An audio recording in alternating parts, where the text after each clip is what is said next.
astronauts to the moon. This is a Reader's Digest version containing many of the interesting parts of the Flat Earth theory. For those who have already started seeing things with new eyes, it will be mostly a recap, but there could be a few new angles you haven't looked at. For the rest of you who are new to this, the first question is invariably, is this a joke? Because it's a joke, right? And that's where we start, because it's one of our two basic childhood facts. 1 + 1 = 2, and the Earth is a globe. We're taught this before almost everything else, and that right there should give you a clue on how serious this secret is. But for those who have forgotten their history, here's the modified Men in Black version. For the first 4,000 years of our civilization, we believed that the Earth was a flattish disk, surrounded by a solid dome barrier called the firmament. All of the 5 major religions had their own version of this, and the churches enforced the belief. Then, around 1514, a man named Copernicus created a new model of the world. He stated that if the Earth was spinning around 1,100 miles an hour and circling the Sun at 60,000 miles an hour, the world was then round. And while the math more or less worked, there was a problem. It was 1500, and the technology to prove such a theory wasn't there. The first balloon to carry people wasn't invented until 1760. Sailboats were the only travel over water, and the fastest thing on land was a horse. But the new worldview was promoted and took hold. The religions adapted to handle the new reality, and life moved on. More importantly, the globe model was quickly introduced into the education systems. Over the next 500 years, the challenges to this model faded, to the point where the globe was accepted as universally as physical laws such as gravity. Read that again if you didn't absorb it.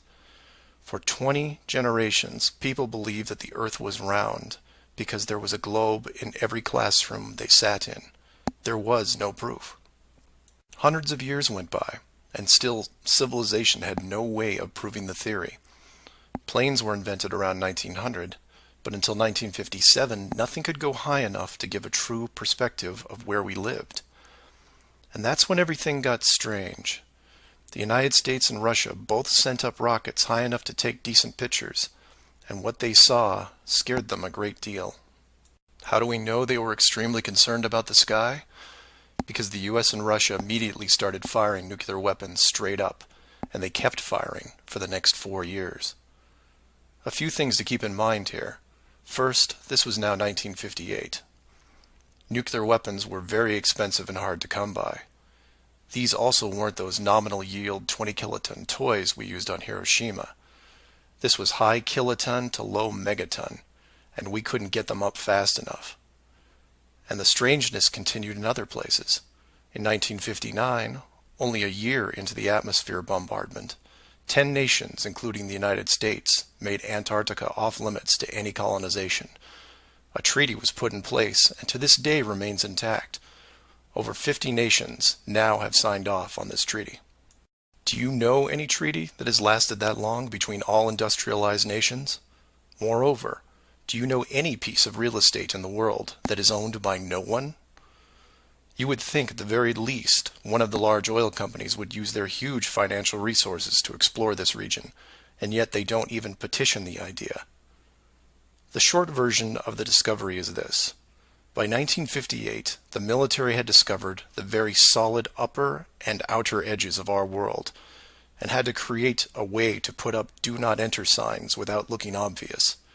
It was tricky, but if there is one thing I have learned about the authority, it's that nothing is left to chance.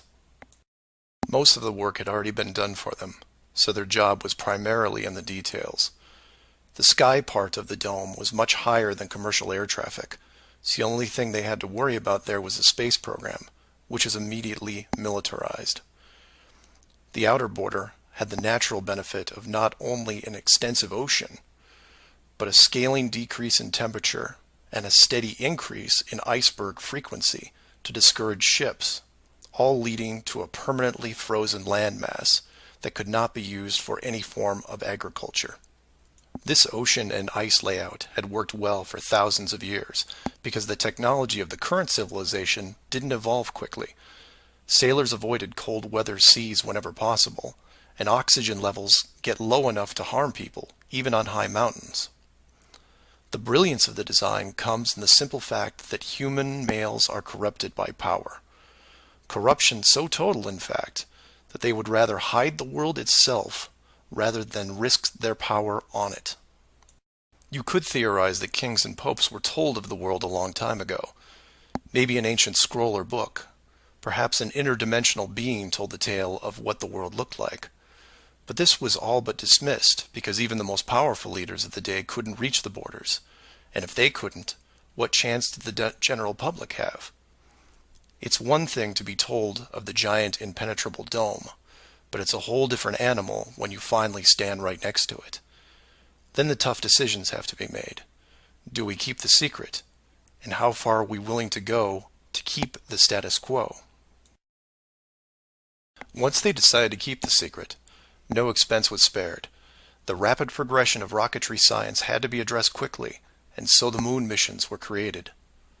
Matt from the NASA channel was right in his thinking that you needed the moon mission event to stage a picture of the Earth from deep orbit, and that couldn't be more true.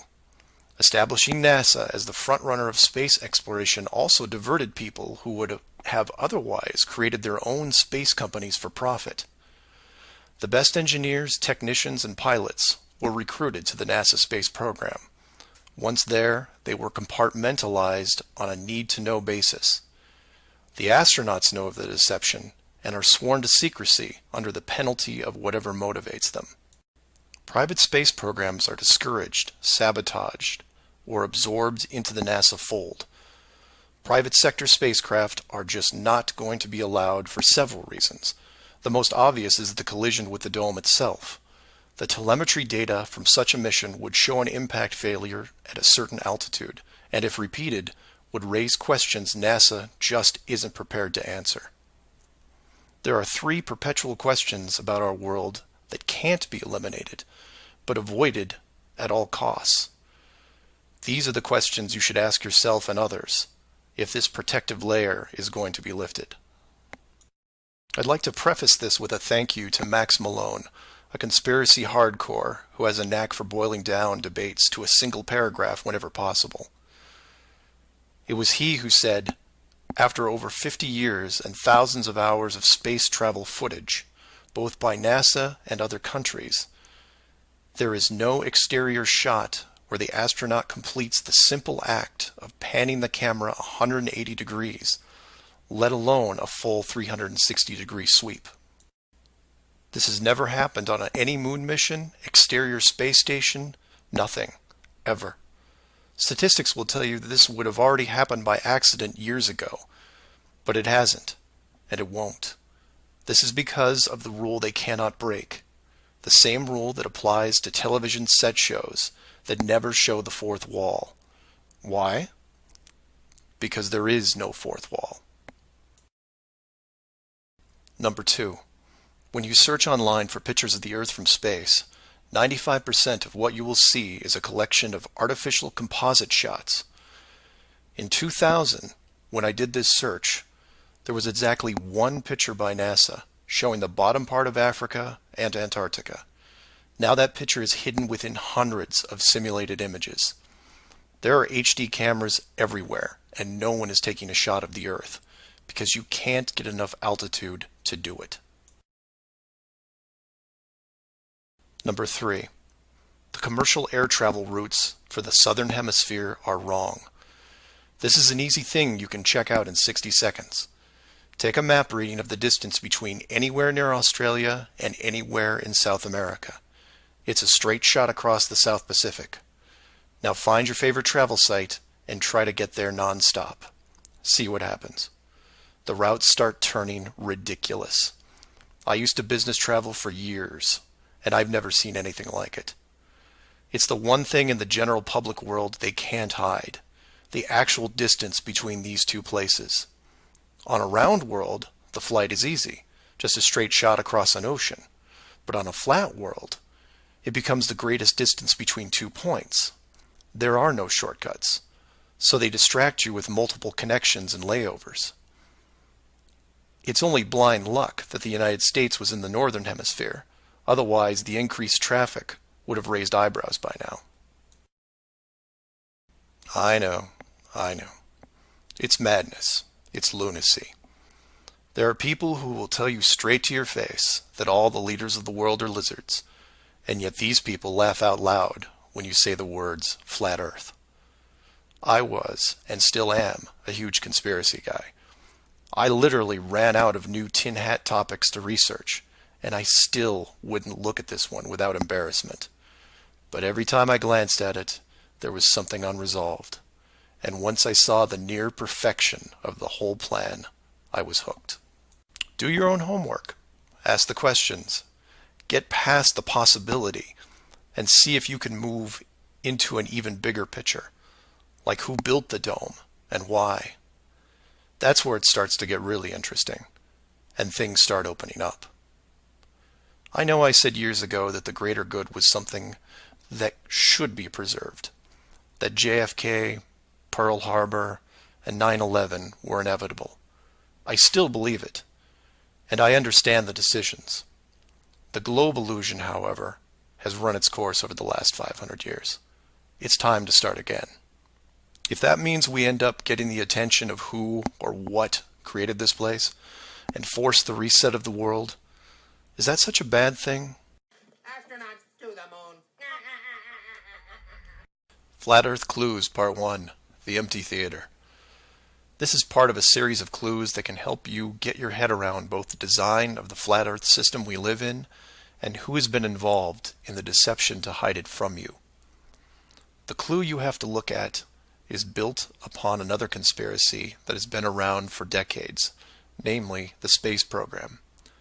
Most of those watching this are aware of the varying theories revolving around NASA, the Apollo program, the space shuttle, the International Space Station, and so on. The clue itself isn't based on one of these highly debated topics, but the lack of one, more specifically, motion pictures based on actual events. This, like others in the series, is something you can check out for yourself. Everything you need to reference this is online. To begin, think of all the movies involving space travel that you've seen in your lifetime. You'll start with the obvious: Star Wars, Star Trek, Alien, just to name a few. In fact, if you go through your own personal list, you could probably come up with over 100 different off-world movies without breaking much of a sweat. That part is easy. For the second group, try to come up with space movies that aren't fantasy-based. You'll get a list that has Red Planet, Gravity, Mission to Mars, 2001, things like that. These films will usually take on a not-so-distant future theme, and where we could be down the road. And it's still a pretty good-sized list. These first two groups of films are encouraged by the authority, because they reinforce the globe model through assumption. The entertainment system demands that the globe view and solar system concept is a given. Therefore, the actual worldview must also be true. Or to put it another way, if you're using your suspension of disbelief as you watch a movie like, say, Gravity, then subconsciously you're reinforcing the movie right on top of the real world. The more of these movies you watch and enjoy, the more the lines blur between what you want to believe and what you actually know. Watch enough movies about Mars, and you will be less astonished when NASA announces an actual mission to Mars. Same with the Moon, other solar systems, and so on. Releasing the movie 2001: A Space Odyssey in 1968, right before the actual moon missions, was no accident. It took the greatest director of all time 5 years to make, and several people who saw the theater screenings claimed that many military groups were listed in the credits, only to be removed years later. But 2001 is just a side note of this clue. For those who really want to dig into Stanley Kubrick's hidden vision, I highly recommend the documentary Room 237. A link to it is below as well. Now you are aware of the first two groups of space films. There are those that contain generous amounts of fantasy, and those who try to paint our near future. These two groups are easy to find. The third group is a challenge, and again, that's where things get interesting. The moon missions concluded in 1972, and even though it's still considered the greatest achievement by mankind, no fact-based movies were made regarding it until The Right Stuff was released in 1983. Now you might say that it had only been 11 years, and maybe it was tough to get the rights, and so on. But that's not what made the film interesting. The movie ran extremely long for 1983, coming in at 3 hours and 12 minutes. It was an exhaustive look at the astronaut selection process, the competition, and the training facility itself. But when the credits rolled 3 hours later, chronologically, they had only gotten to the low Earth orbit missions. Just for fun, Google The Right Stuff movie and see how many spacecraft you can find. It won 4 Academy Awards and did a great job at the box office, but the Apollo missions were never touched. The only other major motion picture that involved the actual moon program was Apollo 13 in 1995, a full 12 years later. Apollo 13 only covered a single moon orbit and no landing or close-up reference to the previous missions below them. And after 1995, that was it. Nothing. Hollywood is known for leaving no stone unturned, with reboots and sequels to nearly everything. Yet in almost 60 years, there has never been a single moon mission movie based on actual events. Hundreds of science fiction films reference in it. Everything from Superman to the Transformers. But literally nothing that covers the moon's surface. 6 complete moon missions involving multiple vehicles, moon buggies, playing golf, and no one wants to touch it. Now, to be fair, there was a TV miniseries in 1998 covering the subject. It was produced by Tom Hanks, who got involved after starring in Apollo 13. There has been no professional production of any kind since then. Again, just for fun, Google From Earth to the Moon TV series and see what you find. The why is easy, and the clue revealed. If Hollywood makes a movie about the moon landings, and it's indistinguishable from the real thing, then how do you know which is real? It raises some subtle questions involving stage technique and how long they've been in place. If Hollywood could fake it now, then when did they first have the ability? There is one other movie which stands out, and I mention it because I can't believe it ever got made, is Capricorn 1. The film's plot involved the faking of a Mars mission and how it could be accomplished. In short, it's part of the Conspiracy World Bible. I highly recommend it, and the link is below. To summarize, all space movies are encouraged by the authority, except for the ones that are based on actual accounts. Those are not allowed. The moon program has been buried in entertainment because the moon cannot be reached. It's either outside the barrier or just a highly rendered image, like any planet you see when entering a video game. The world is flat, and this is just one clue. So do some of your own research and ask questions. Astronauts to the moon. Flat Earth Clues, Part 2, The Bird Wall. This is part of a series of clues that can help you get your head around both the design of the flat Earth system we live in and who has been involved in the deception to hide it from you. This clue revolves around one of the most remarkable men you may have never heard of, Richard E. Byrd, and his relationship with Antarctica and the secretive missions he carried out there until his dying day. Some of you have followed the legend of Richard Byrd through the hollow Earth theory. We aren't going to be covering any hollow Earth in this video, but instead focus on the man and his involvement with the South Pole. The Reader's Digest version of Richard Byrd is as follows. Born in 1888, he became an American naval officer who specialized in feats of exploration. He was a pioneering American aviator, Medal of Honor winner, polar explorer, aircraft navigator, expedition leader in the worst environments in the world, and the youngest admiral in the history of the Navy.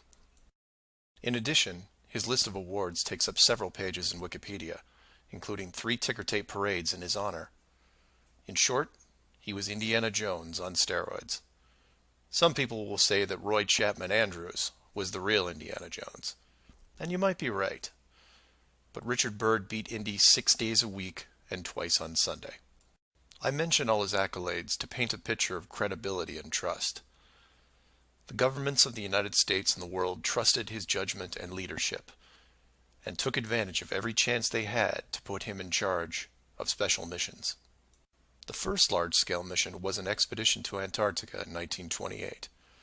This was noteworthy because even though he had just flown over the North Pole in 1926, all expeditions from 1928 on were focused on the South. The expedition lasted 2 years, and during it, at the age of 41, he was promoted to admiral. His second Antarctic expedition ran from 1933 to 1935, and his third from 39 to 40. While in Antarctica, he was also an advisor for other countries who had their own expeditions, including England, France, Germany, and building off previous countries' expeditions from Belgium, Japan, and Sweden. He then helped lead U.S. Navy fleet operations in World War II, was present during the Japanese surrender in 1945, but then something strange happened. He went back to Antarctica. Now, some of you aren't surprised because he'd been there since 1928, and I agree with you. It's the how that's interesting here. His fourth trip to Antarctica wasn't an expedition. It was a military operation called Operation High Jump. Commanding an entire aircraft carrier group that included 13 support ships, Admiral Byrd led 4,700 men to the South Pole, for reasons that are still shrouded to this day. Some say they were chasing the remaining Nazi fleet, even though Germany had surrendered a full year earlier. Others say there was a Nazi base established in Antarctica during the war, when Admiral Byrd was absent. None of these theories are important for this video. What we do know is that the U.S. had sent an excessively large military force to the ice, all under the guise of peaceful intentions. During this operation, Admiral Byrd told a Chile newspaper this: "The most important result of his observations and discoveries is the potential effect that they have in relation to the security of the United States. The fantastic speed in which the world is shrinking," recalled the Admiral, "is one of the most important lessons learned during his recent Antarctic exploration. I have to warn my compatriots that the time has ended when we were able to take refuge in our own isolation and rely on the certainty that the distances, the oceans, and the poles were a guarantee of safety." After the operation, Admiral Byrd toured the States and gave interviews, the most interesting of which is a national television show in 1954 called The Longines Chronoscope. A horrible name, but a decent show. I've added a segment of it at the end of this video and linked it in the description. During this television interview, he first spoke of an area beyond the South Pole as large as the United States, which no one had set foot on yet. He then went on to say that there would probably be expeditions year after year because the U.S. government had really become interested. The interviewers then probed as to why the interest in the South, when any perceived military threat from Russia, keep in mind this was 1954, would be from the North. He went on to say that it was the most valuable and important place in the world for science. It involved the future of the nation, an untouched reservoir of untapped resources, including coal, oil, minerals, and uranium.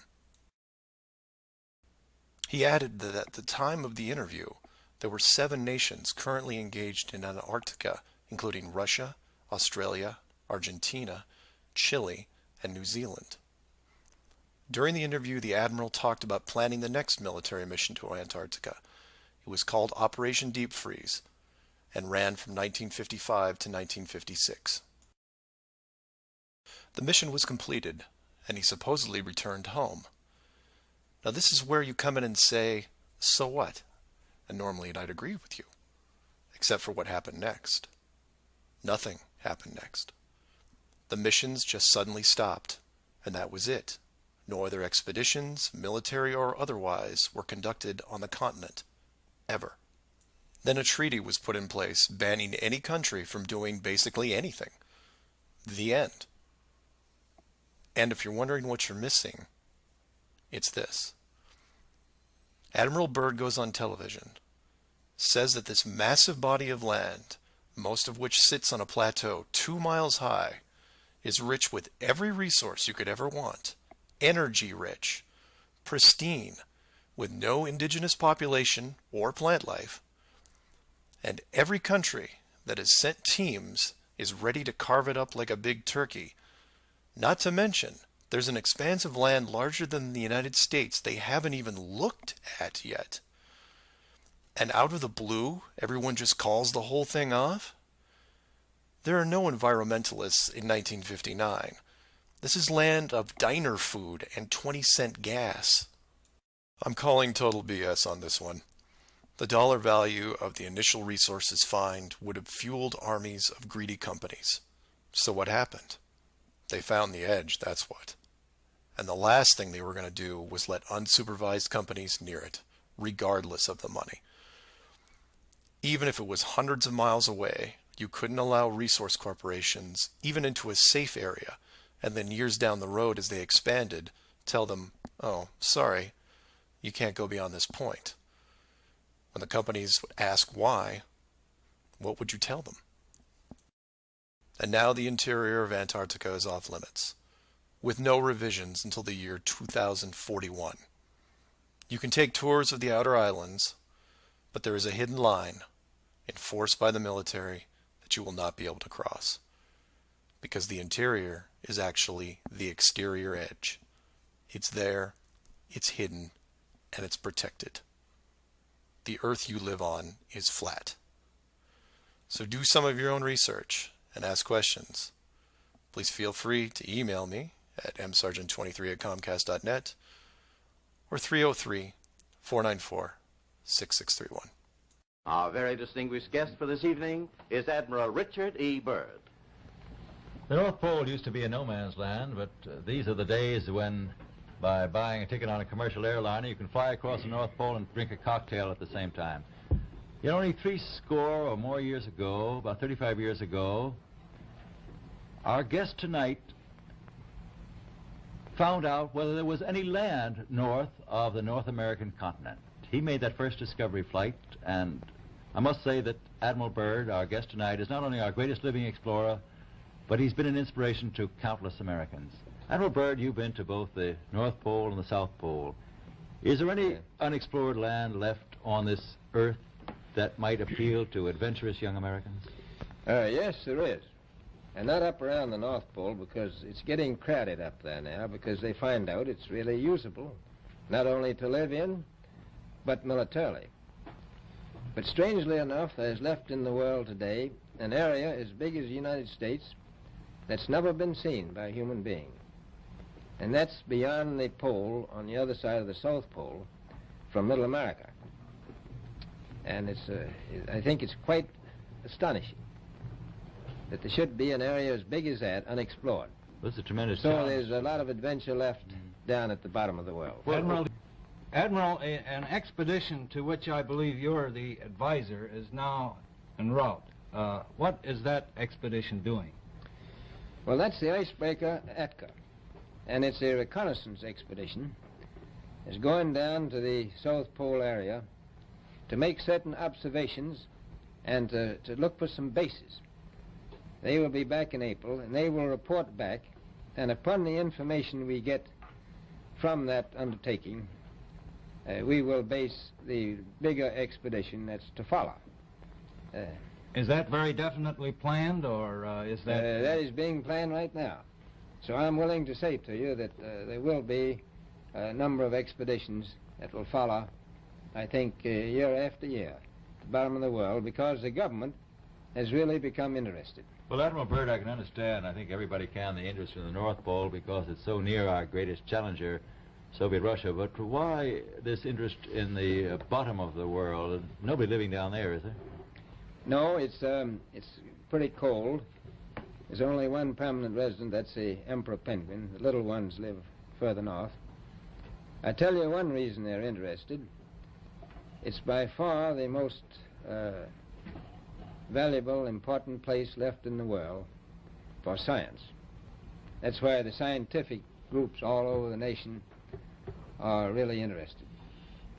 But more important than that, it has to do with the future of the nation, those to come after us, or even during your lifetime, because it happens to be an untouched reservoir of natural resources. And, you know, as the world shrinks with an ever-increasing acceleration, far-flung places, once useless, like we thought the North Pole was, and no man's land, become very useful. The bottom of the world will be important, not only to us, but to our allies. I was going to ask you, does it have military importance? It has some, and as the world shrinks, it will continue to shrink with an ever-increasing acceleration, thus bringing these places closer. And in the future, I can see a time when it will be very, very important strategically. Well, has the development of air power increased the strategic importance of places like the very much Parma Peninsula, was it? Very much so.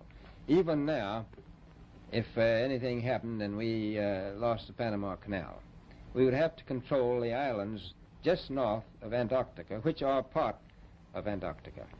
Then between there and Cape... Admiral, you speak of the resources of Antarctica. What are they? What are the natural resources there? Well, we've found enough of coal within 180 miles of the South Pole in a great ridge of mountains. It's not covered with snow, enough to supply the whole world for quite a while. Well, that's the coal. Now, there's evidence of many other minerals. We are pretty sure there's oil. Now, that coal shows the bottom of the world. Now, by far the coldest spot in the world. Where that coal is gets 100 below zero in the winter. Well, it was once tropical. So we think there's oil there, and there's evidence, probably uranium there. Is it any secret? Is there uranium there? That would be the only thing that would be practical to actually go after, I suppose. Everything else would be economically unfeasible, wouldn't it? Well, as we recklessly expend our resources, the time will come when we'll have to go after that stuff down there. Well, you know, I avoided what you said about uranium. I'm not sure about that. I don't want to have the world fighting over the Antarctic. And Robert, is there a competition among other nations to try to get information about Antarctica and possibly to secure some of these resources? Well, yes. There are now 7 nations very much interested. Russia is interested tremendously. That I'm sure of. Australia has an expedition down there. The Argentine, the Chile, New Zealand, Britain, and so on. Now, you can understand those people down there being interested because they live down there, the New Zealanders, the Argentinians, the Chileans, and Australians. And so we don't do much about claiming anything. Admiral, you make it sound a little crowded. Are there that many expeditions now there or en route there? Well, you know, as I said, it's the most peaceful place in the world, but I don't think it will be for long because of this intense interest on the part of other nations and this nation. Astronauts to the moon. Flat Earth Clues, Part 3, The Map Makers. This is part of a series of clues that can help you get your head around both the design of the flat Earth system we live in and who has been involved in the deception to hide it from you. This clue looks into the USGS, otherwise known as the Map Makers of the World, and a few surprising things that they and others have in common with the flat Earth idea. All the reference links are provided in the description below, and I encourage you to check them out. For those of you outside the United States, USGS stands for United States Geological Survey, a scientific branch of the U.S. government. Formed in 1879, and with the help of the ever-expanding American Empire, they quickly became the premier map makers of the known world. Currently, they have around 9,000 employees and an annual budget of over $1 billion a year. They also have extensive science departments covering biology, geography, geology, hydrology, and many programs tied to them. Their motto since the 1990s has been "Science for a Changing World," and I'm going to show you how true that really is. What does this large, really boring government group have to do with the flat Earth? To understand that, you have to look into their origins, which is in geography. To do this, you'll need to open another page that specializes in maps. The maps you see in this video are from Wikipedia, but there are others you can reference as well. The wiki list of map projections isn't much to look at as a whole, although there are a number of interesting takes on the world view. Not only do they have just about every perspective when it comes to the land we live on, but some detailed information on where the map originated, including name type, the origin or creator, and the year the map perspective was proposed. Now, some of these will be very familiar, especially the ones that you would see on your classroom wall. There are a number of variations here, but the one that has been debated on recently would be this one, the Gauls-Peters, which accurately shows the size difference between the continents, the most obvious clue being that the white continent of Greenland is actually tiny compared to Africa. But I digress. If you keep going down through all the different shapes, you'll get into circular maps, but only one of these is a top-down perspective that shows the continents in the center, surrounded by an unbroken ring of ice. In Wiki, it's called the azimuthal equidistant, and just to make it easier, I'm going to abbreviate and call it AE for short. Why is this map so interesting? Well, if you're looking at the Wiki page, you'll spot a few reasons. The first is that in the notes section of the map, and I quote, "Used by the USGS in the National Atlas of the United States."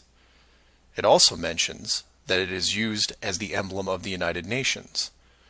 Of all the maps on this screen, it is the only one that references a group of any kind. And if you keep this page open and navigate over to the Flat Earth section of Wiki, you'll notice towards the bottom of the page a similar map. I've referenced it here, and you can tell quite easily it's identical, but not referenced or linked as the AE model.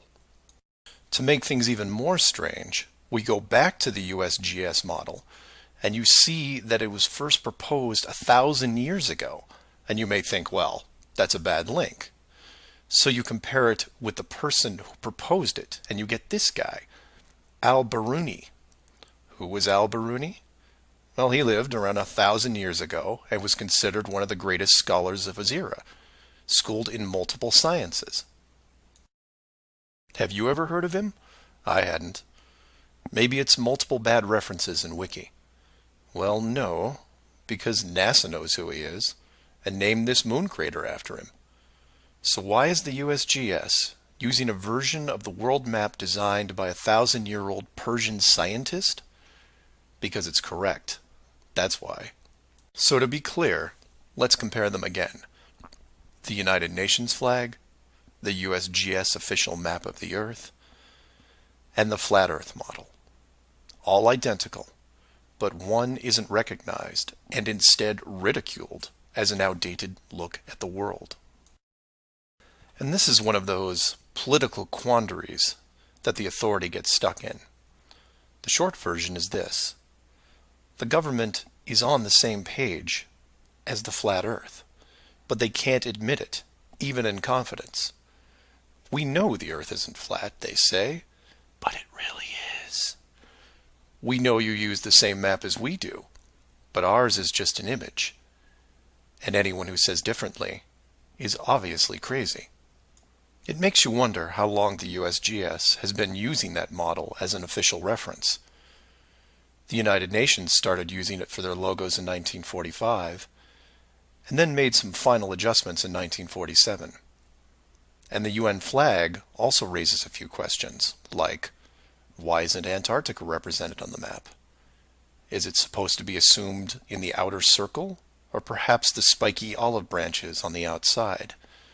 They don't mention it anywhere online. And this is what I like to focus on. The gaps, the holes in the plot, the unanswered questions. The USGS using the same map as the Flat Earth, but not saying why. not recognizing it, or that you can't link the very same image from the Flat Earth Wiki back to the actual AE definition of the projection. The authority figured out in the 1950s all of the borders of our enclosed world, and have done a great job hiding it over the decades. But the world's a complex place, and there are clues out there just lying around. I think it's time you saw some of them. Astronauts to the moon.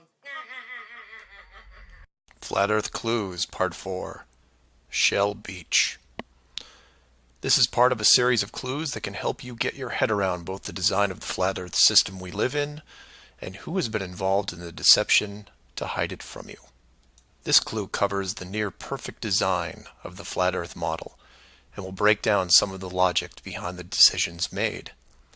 It sounds like a big task, and it is, but to start, let's look at something small, like this little guy. Take an ordinary mouse and put it into a glass cage. It doesn't have to be a mouse. It could be a snake, a lizard, an insect. It makes little difference for this exercise. People identify with mice because they're used to seeing them in lab experiments. Mice also don't have any sinister connotations. They're seen as relatively innocent and benign, the perfect test subject, as it were. I have yet to meet anyone who has a bias against the lab mouse. So the mouse goes into the box for the first time, and the reaction is always the same. It explores its surroundings, and more importantly, tests the barrier around it, probing for exits or potential exits. The mouse inspects every inch of its new glass home, and at some point settles into the acceptance that the walls are indeed solid, and that it may be there for a while. Every so often, it will repeat the process, again checking the boundaries of the cage, just in case something has changed. What it doesn't do is act like it would in the wild, because it realizes that it's in a form of captivity. The glass box doesn't even remotely resemble its natural environment. You could put this box in the middle of a forest and the mouse may feel slightly better about its situation, but it still knows that it's been trapped against its will, and will settle into a non-native lifestyle. You could take all the other small animals that could be substituted for a mouse, the snake, the lizard, the insect. It makes no difference. The result will invariably be the same. Repeated probing for escape routes, then acceptance. Take the same animal and now put it into the middle of a 100-mile square wildlife preserve, surrounded on all sides by a similar type of glass enclosure. The creature doesn't even bother to rush the size of the preserve and start testing the boundaries, mostly because it's out of visual range. It could be days or even weeks before it even encounters a single fence. The animal's routine is spent doing what it normally would do. It eats, it sleeps, it breeds. It does everything that it would naturally do in the wild. If one day the animal approaches the fence, there might be some curiosity, but any anxiety is quickly resolved by just turning around and heading back into the vast expanse from which it came. The fence does not pose a potential problem for the animals in the preserve because it is so small compared to the expanse they live in, and dwelling on it doesn't hold any interest. We're assuming here that the fence is high enough to discourage flying creatures as well, deep enough to stop burrowing classes, and if you want, reaches the floor of any nearby bodies of water, stopping any clever aquatic types. The point here is that all creatures great and small inside a giant wildlife preserve, when encountering the fence, wouldn't care. They would all, in their own way, just shrug and move on with their lives. However, if you take a human, male or female, regardless of education or nurturing, and put them in the exact same wildlife sanctuary, the response would be quite different. When the human approaches the glass fence, they don't see it as a minor distraction. They pause, they wonder, and more importantly, they ask questions, either internally or amongst others. Why is the fence here? How far does it reach? Can I dig underneath, or climb over, or go around it? These questions continue in a way you might imagine, but eventually a bigger question jumps to the top of the list. Who built the fence? It is that which changes not only the type of questions being asked, but how the human being, or beings, look at their world. The giant wildlife preserve suddenly gets smaller. Each new fence border discovered starts to artificially constrict their expanse, even though the dimensions haven't changed.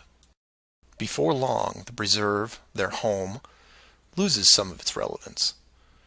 The fence is a reminder of the unknown. It provokes fear and endless speculation within the human. Given enough time, the importance of the preserve continues to be reduced, especially in relation to the fence. And the reason why it's so engrossing for the human is simple. It's there. It's real. They can see it, and maybe even touch it. Adding more humans to the equation increases the disparity of this situation by orders of magnitude. Have you seen the fence? Do you know how long it's been here? Have you ever known anyone that's been outside it? It's older than us. Who is responsible for the fence? What can we do to appease the group that created it? You can see what this might lead to. A long-lasting group hysteria would entrench itself within the population, grab hold and never let go. The fence is bigger, older, and wiser than they are. It humbles them, it angers them, and it is forever. It is their proof of a higher power. Maybe not God, but certainly God-like. No civilization, regardless of technology, discipline, or age, would be able to cope with the existence of it. For the human psyche, there are just too many questions that go unanswered. Life would never be able to progress normally. To summarize, a garden variety wildlife preserve would work for 99.99% of all the world's life forms. For human beings, however, you would need to make some modifications, or really just one big one. So let's take a look at a few examples of how this could be accomplished, and from there expand it. The first failed example can be seen in the 1998 movie Dark City. This is a good starting point to get you in the right mindset. The premise here is that an advanced race creates a small flat earth area, complete with a traditional dome. The design, however, is initially flawed in that they built the city all the way to the outer edge, leaving no room for error. To compensate for this, they altered the memories of the human population on a regular basis, therefore repressing any long-term investigations. However, in movies, there are always anomalies, like the police officer who realizes that even though he remembers visiting a place called Shell Beach, there is no way to reach it, because Shell Beach is outside of the flat world and never existed. He just keeps going around the circular city that has no exits. In the end, another man, the hero of the movie, makes it to the edge, steals the advanced race's power, and creates an ocean, which really should have been there in the first place. Move from there to a movie released only 4 months later called The Truman Show. Inevitably, all flat earthers have to take a hard look at this movie from a technical point of view. The movie follows the same lines as Dark City, but in a much more relatable premise, that of a giant television stage built so that the outside world can watch a person go through his life without any knowledge that he is living inside a flat world, surrounded by a physical dome. The movie is interesting on several levels, including construction. Using their existing model of a small town, bordered on one side by a large lagoon and wilderness, and the other a seemingly expansive ocean, while better than Dark City, still had its flaws. For one, it was less than 20 miles across, and even though Truman's desire to explore was repressed, there was still a chance that he would venture to the outer edge, which is where the movie ended. But for the most part, it worked. Truman believed the entire scenario because he was born into it, and then lived 30-plus years without any reason to doubt where he was, which could be said for any of us. If it wasn't for the, and we'll say movie mistakes, that the studio fell victim to, then the show would have never ended. And this then raises hypothetical scenarios like, how many kids like Truman could you have raised inside that dome? 10? 50? Now, logistically, you can see how it might be problematic in keeping tabs on that many kids, especially as they got older. But with enough sleight of hand, it could be possible. A fictional situation just like that was made into the 2004 movie, The Village. And even though it turned into one of those M. Night Shyamalan plot twist things, the premise was very feasible. A wealthy group of idealists buy a large parcel of land in an existing wildlife preserve, create a small town from the 1800s and raise children there. They pay off government officials to keep planes far away and spread a myth that monsters live in the forest. As far as the kids are concerned, they actually are living in a small Pennsylvania town in the 1800s. And being born into it, why wouldn't they? If the story continued, eventually the elders that founded the town would all pass away, leaving the children to pass on the legacy, free from any burden of guilt that their world was not what it appeared to be. And keep in mind, this was done with very little land manipulation and no dome. This then circles back to how many actors the fictional Truman Show really needed to hire. Other than the leads who did product placement, the rest of the town could actually just live their lives like anyone else. Use phone lines to call outside, go to restaurants, watch television at home, and so on. But again, I digress. Assuming the technology was possible, how many people like Truman could you keep in a dome the size of, say, a state that was hundreds of miles across? Probably thousands. If you kept expanding the size of the dome to a few thousand miles, well, then you're talking millions. But when it gets that big, something interesting happens. You don't need the actors anymore. Start it up like The Village, and within just a few generations, everyone is oblivious. And you can leave them to their own devices. Starting to sound familiar? In fact, the larger you make the enclosed world, the less micromanaging needs to be done. It gets easier as it scales up. This brings us back to the missing modification you need for the human race. To keep the storylines consistent and remove all the hocus pocus of monsters in the woods or that you can't get to Shell Beach, you place in gradual negative reinforcement, one that creates an illusion of choice. Say, for example, that Truman went out in the sailboat the same as before, but this time the dome was twice the size and the simulated ocean far larger. How far would he travel before getting hungry, thirsty, or tired? The movie ending is then in doubt. And if you compare this scenario where you are now, then you start to see it. Look at the flat Earth map again.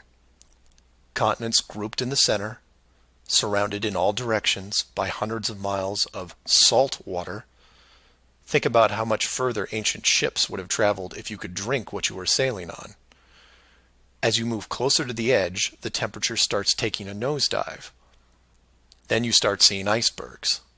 If that doesn't stop you, then you run into what we call Antarctica, which is a steep climb 2 miles up with no plant life or indigenous livestock animals. And if you had the wherewithal to make it that far, you would still have hundreds of miles of endless ice and snow.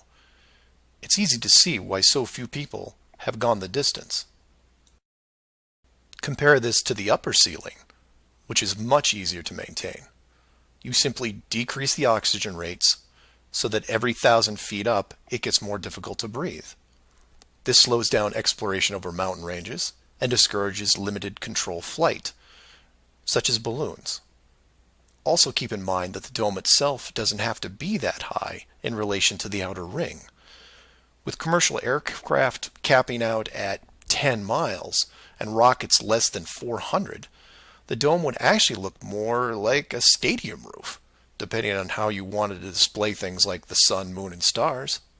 An enclosed world with these type of safeguards would be able to sustain an unknowing population for, say, what, 4,500 years?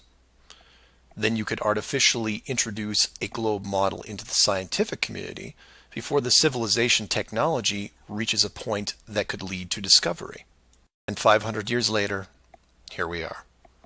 A civilization inside an amazing structure, doing what we would naturally do, while the authority stands by the gate and fears the consequences if we ever found out for ourselves.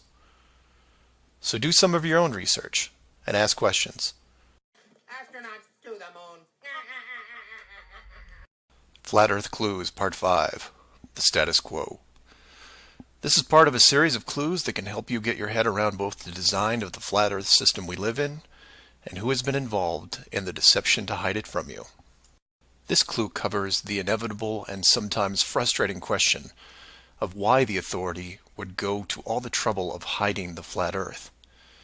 My hope here is to show you different angles and a progression of events, all of which lead to a very changed world, both physically and mentally. To open, we have to go way back to when the world was a much more simple place. You had your 5 major religions, including Buddhism, Hinduism, Judaism, Islam, and Christianity. Each of these groups had their own version of what is known in Genesis as the firmament, or the flat circular world enclosed by a solid dome-like barrier from where the creator, or creators, looked on. I'm not going to explore all the subtle differences between the groups. Suffice it to say that it's interesting that despite their differences that led to acts of horrible violence between them, there was no real Earth model debate. So around 500 years ago, the science community, led by Copernicus, who probably had a little help, introduced what we now know as the heliocentric, or globe model of the world, which in turn changed the solar system, galaxy, and so on. The religions, seeing that this globe model was gaining popularity, feared a loss in the fan base, so they all adapted their religion to include the globe model. From their point of view, it was a small change from a circular to a globe world, and really, in a few generations, who would remember anyway? So the churches, mosques, temples wrapped up their flat earth model in a metaphoric soft cloth and put it in the drawer with the good silver for safekeeping. Remember this, because we'll come back to it later. And hundreds of years went by, with science promoting all the aspects of the globe, and the religions promoting their beliefs upon this globe. The world kept spinning, so to speak, and everyone was happy. Then in the early part of the 1900s, you get this pesky explorer named Richard Byrd. He has family money, all the right connections, and secures basically unlimited funding and the government green light to probe every piece of unseen territory there is. It was inevitable, I guess. A young man who has an unquenchable desire to see all that there is to see, and then granting him the tools needed to accomplish this goal. He pulls a Truman and gets lucky, crossing the vast salt ocean, avoiding the icebergs, arriving at the frozen coastline, and he keeps going. He was never going to stop. One day, after crossing hundreds of miles of high-altitude ice and snow, Admiral Byrd sees it, a barrier. And to him, it's just a barrier, not the barrier. He is but a tiny speck in front of it.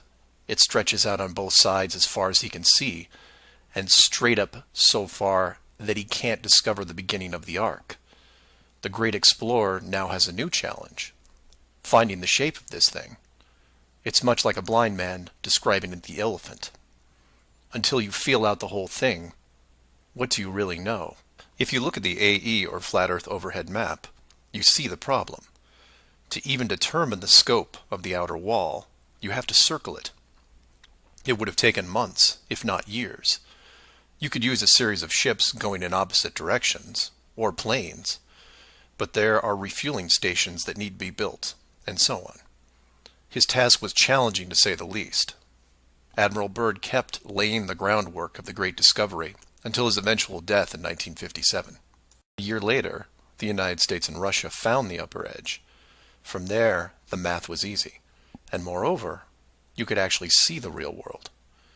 Then, of course, there is the decision, or deception, depending on how you looked at it. The authority made the call to hide the actual shape of where we live, then sealed off the outer edge from prying eyes, and created the space program not only to reinforce the globe model, but to control it. There was really only one reason they cared about this, and it takes a while to process. So let's look at the immediate effects of actual disclosure and work our way up to the authorities' biggest fear. For this exercise, we'll look at releasing the news today instead of, say, 1958. While 1958 would have been easier, it's much more relevant and entertaining to explain it in modern terms.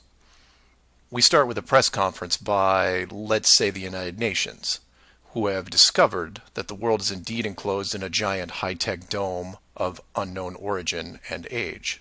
The public reacts with wonder and awe, trying to take in the sheer scope of this announcement. Facebook crashes, Twitter crashes, entire mobile networks crash. It's like hitting a beehive with a sledgehammer. News organizations around the world send teams to the outer edge to confirm the finding, and the general public is glued to their media devices.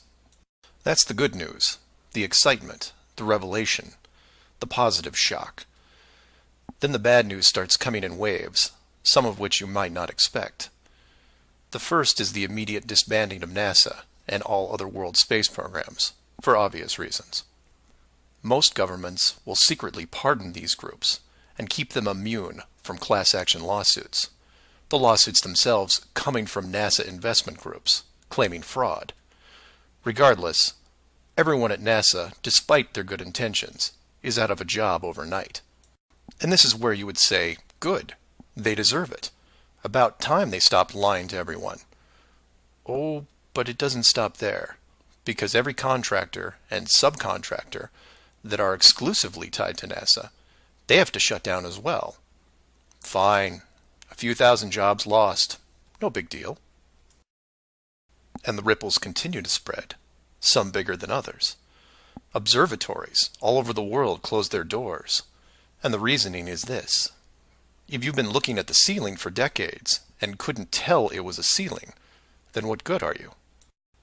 Every university in the world that has an astronomy or astrophysics program, well, they don't anymore. Stephen Hawking, his book writing days are over.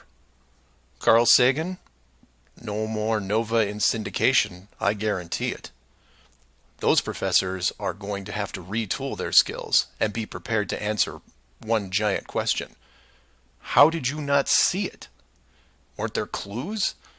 People start finger pointing, and it will continue for years. And still my fellow flat earthers will say, well, hell, that doesn't sound too bad. So some nerds around the world lose their jobs. So what? You don't get off that easy, is what. The finger pointing at the now defunct NASA will then turn to finger pointing at the government, who directed the whole thing. This is where we run into some dangerous ground, involving things like the Ark of the Covenant, the Holy Grail, and the Ring of Power. And you say, you lost me. I was with you until you started bringing up religious artifacts from movies. And you're supposed to be lost. Of the 5 major religions we mentioned earlier, those being Buddhism, Hinduism, Judaism, Islam, and Christianity, none have been able to produce a supernatural object over the last 5,000 years. And trust me, it would be beneficial to do so. The Ark of the Covenant would benefit Judaism, the Holy Grail Christianity, and the Ring of Power, well, that benefits someone else. Maybe I'll leave alone for now. The point is that all religions are actively seeking their leverage against science. You've heard of the division between church and state. Well, here it is. Advantage church. The barrier becomes a giant religious symbol, and since it is backed by the Big Five, it also becomes universal. The Big Five then go into their drawer with the good silver and pull out this belief that was forgotten but not lost, and say, we knew it all along, and science lied to us. Temporarily, all religions unite against science, who has been only moderately weakened by the removal of their astronomy and astrophysics divisions. But the public won't care, because they will listen to the group shouting the loudest, and no one yells louder than the church. They will scream with righteous fury that the dome was built by our God, your God, and the people will turn to science and hear nothing but crickets. And that's where the world changes, because in times of great stress, the public will want words, and while religion has no shortage of them, science simply is incapable of taking leaps of faith. I'll take a glass half full approach and say that anyone listening to this is probably an intelligent, rational person, one who can make informed decisions outside of the conventional doctrine. But for every one of you, there are hundreds, if not thousands, of mouth-breathing troglodytes who will not walk but run to the respective house of religion and say, "You were right about this. What else can you teach me?" This is what fills the current authority with pause. The unknown response to that question. Will religion take the high road and work with what remains of science to discover the truth? It's possible, I suppose. It's also possible that religion will combine this technologically advanced society with a revitalized and aggressive doctrine that then transforms daily life into something that makes the book 1984 seem like a Saturday morning cartoon show. I'm hoping that mankind will prove me wrong, but so far, that isn't the case. Astronauts to the moon. Flat Earth Clues Part 6. Depth Perception. This is part of a series of clues that can help you get your head around both the design of the flat Earth system we live in and who has been involved in the deception to hide it from you. This clue looks into the inevitable design question below the surface, or more specifically, how thick the flat Earth design would need to be. To start, let's quickly recap the design features so far. A basic dome structure made up of advanced high-density material, thousands of miles wide, and at least 100 miles in height. The ceiling of said structure being projected upon by an ultra-high-definition system using super LED technology and a combination of 2D and 3D imaging to simulate all celestial bodies, including sun, moon, stars, and so on. This ceiling is then protected by a scaling decrease in temperature and oxygen levels to the point where human life isn't naturally sustainable above 4 miles. The lower surface of the dome structure consists of an organic layout of continents, grouped at the center, ensuring that no land bridge exists to the outer ring. This is then surrounded by hundreds of miles of salt water in order to limit sea travel. The salt oceans are then adjusted with a scaling decrease in temperature as the outer area is approached, to the point where salt water freezes, forming icebergs, further reducing sea travel. The outer ring is then elevated to a height of 10,000 feet, reducing oxygen levels, and a buffer zone of 300 miles is created. This zone is devoid of all life forms that could be used as food, further discouraging land travel. That all sounds pretty good, but we left out one thing: depth. Keeping human beings away from the ceiling is easy, because it requires higher technology. Protecting the outer ring is a little more difficult, but can be accomplished with layers of negative reinforcement. Protecting the actual common ground is a different challenge, because digging is basic. Everyone knows how to use a shovel, and most construction requires a generous amount of digging. In addition, natural resources such as coal, oil, minerals are harvested through large-scale digging operations. So it's safe to say that any human population is going to be digging a lot of holes, because it's easy and it's necessary to continue their way of life. That being said, how thick would you need to make the flat Earth model so that people didn't accidentally dig their way through? You could use the same method as the outside barrier and create a series of undesirable layers, ending in a solid barrier. But the ever-expanding increases in general population would create an unnecessary risk. If the bottom of the flat Earth was composed of, say, an unbreakable material, this would pique the digger's curiosity, and if repeated all over the world, would raise suspicions of design. While a solid barrier works at the end of a frozen wasteland where no one is venturing, or allowed, it doesn't do much if it's found in a mining quarry or someone's backyard. For that, you need something that hasn't been used up to this point: a scaling increase in temperature, all the way to an ignition flashpoint and then beyond.